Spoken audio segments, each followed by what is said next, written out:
La alfombra, yo viendo la alfombra muy barata. Mira, te cierro la puerta y todo, para que veas que soy buena persona.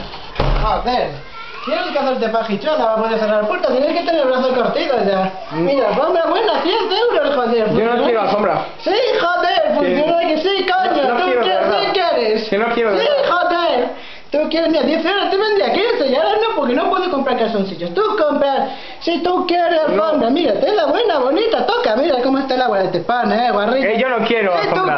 tú quieres alfombra, yo te vendo alfombra, tú la quieres.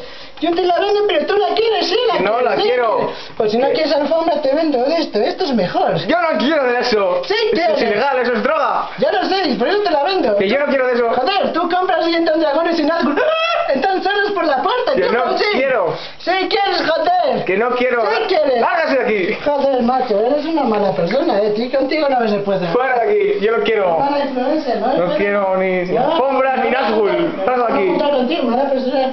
Yo como tu mierda, tú fuiste mi madre. Tú mala persona, joder. Larga de aquí, fuera. Mala persona, sí, joder. Váyase. Nos vemos en McDonald's.